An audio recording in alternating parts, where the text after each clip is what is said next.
السلام علیکم اور امید کرتے ہیں کہ آپ لوگ ٹھیک ٹھاک ہوں گے۔ میرا نام عبدالخالق خٹک ہے اور میں تقریباً پچھلی 15 سال سے میڈیکل فیلڈ میں کام کر رہا ہوں۔ آج کی ویڈیو بہت اہم ویڈیو اور اس پرٹیکولر ویڈیو میں آپ لوگ کے ساتھ انڈیرال جو ٹیبلٹس ہے اس کی مکمل ریویو دوں گا۔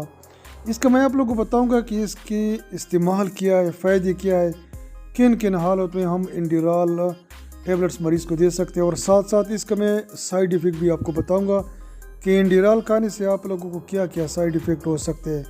ساتھ ساتھ ڈوز کا بھی بتاؤں گا، خوراک کا بتاؤں گا کہ ایک مریض دن میں کتنی دفعہ انڈیرال ٹیبلٹ استعمال کر سکتا ہے۔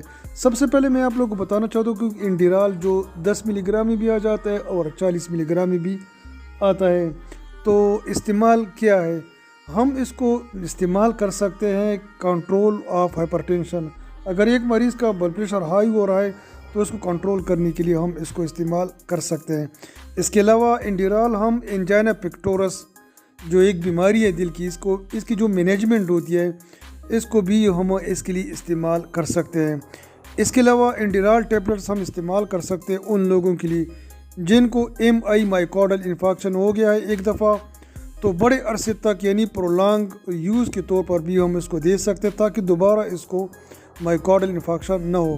اس کے علاوہ انڈیرال ہم ٹریمور میں بھی استعمال کر سکتے ہیں۔ مثال کے طور پر ایک بندہ ہے، اس کو خوف ہے یا ذہنی پریشانی ہے یا گھبراہٹ ہے، یا تو ان تمام چیزوں کی وجہ سے اس کے ہاتھ پاؤں کانپتے ہیں، تو ان کے لیے بھی ہم انڈیرال 10 ملی گرام بھی دے سکتے ہیں اور 40 ملی گرام بھی دے سکتے ہیں۔ اس کے علاوہ جن لوگوں کا جو دل ہوتا ہے وہ ایریتھمیا وہ کرتا ہے، تو اس کی وجہ سے اس کی دل کی رفتار تیز ہوتی ہے، تو وہ رفتار خوف کی وجہ سے ہو یا انزائٹی کی وجہ سے ہو، تو ان میں بھی ہم دے سکتے ہیں۔ اس کے لیے یہ زبردست کام کرتا ہے، اور انڈیرال کی وجہ سے اس کی دل کی جو رفتار ہوتی ہے وہ بھی نارمل ہوتی ہے۔ اس کے علاوہ جن مریضوں کو مائیگرین کا مسئلہ ہوتا ہے یعنی یاد سر کے درد کا مسئلہ ہوتا ہے، تو اس میں بھی ہم دے سکتے ہیں۔ اس کے علاوہ ایک اور بیماری جس کو ہم تائروٹاکسیکوسس کہتے ہیں یعنی تائرائڈ ڈیزیز ہے، اس میں بھی ہم انڈیرال وغیرہ کو دے سکتے ہیں۔ تو ان تمام حالتوں میں انڈیرال دینا بہت مفید ہے، یہ بہت اچھا کام کرتی ہے، بہت بہترین چیز ہے، بہترین گولی ہے۔ آپ لوگوں کو اگر اس قسم کا کوئی مسئلہ آ جاتا ہے تو آپ لوگ اس کو ضرور استعمال کریں۔ اب آ جاتے ہیں کہ اس کا ڈوز کیا ہے۔ بیسیکلی اس کا 40 ملی گرام کی ٹیبلٹس میں زیادہ تر استعمال ہوتا ہے، 10 میں بھی استعمال ہوتا ہے، لیکن 40 ملی گرام کی اگر ہم بات کریں گے تو ان میں دن میں 2 دفعہ استعمال کر سکتے ہیں۔ اگر بلڈ پریشر زیادہ ہے، مرض کی شدت زیادہ ہے، تو دن میں 320 ملی گرام تک بھی وقفے سے ڈاکٹر کی ہدایت کے مطابق ہم یہ گولیاں مریض کو دے سکتے ہیں۔ اب آ جاتے ہیں کہ اگر آپ لوگ انڈیرال ٹیبلٹ استعمال کر رہے ہیں تو اس کے استعمال کرنے سے آپ لوگوں کو کون سے ممکنہ سائیڈ ایفیکٹ ہو سکتے ہیں۔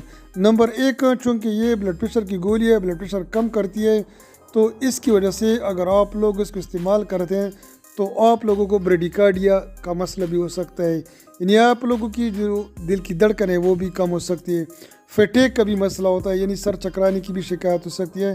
بعض لوگوں میں سلیپ ڈسٹربنس بھی ہو سکتی ہے، یعنی ان کے کھانے سے لوگوں کو جو نیند کا ہوتا ہے، نیند کا مسئلہ بھی ہو سکتا ہے، وامٹنگ ہو سکتی ہے، ڈائریا بھی ہو سکتی ہے۔ اس کے علاوہ بلڈ پریشر بھی کم کر سکتی ہے۔ کوشش کریں کہ حمل کے دوران اگر ایک فیمیل کا بلڈ پریشر ہائی ہو رہا ہے تو اس کو بالکل استعمال نہ کروائیں۔ امید کرتا ہوں کہ انڈیرال ٹیبلٹ کے متعلق یہ ویڈیو آپ لوگ کو پسند آئے گی۔ اس قسم کی ویڈیو کے لیے میرے یوٹیوب چینل کو ضرور سبسکرائب کریں۔ اپنا خیال رکھیں، اپنے صحت کا خیال رکھیں۔ شکریہ۔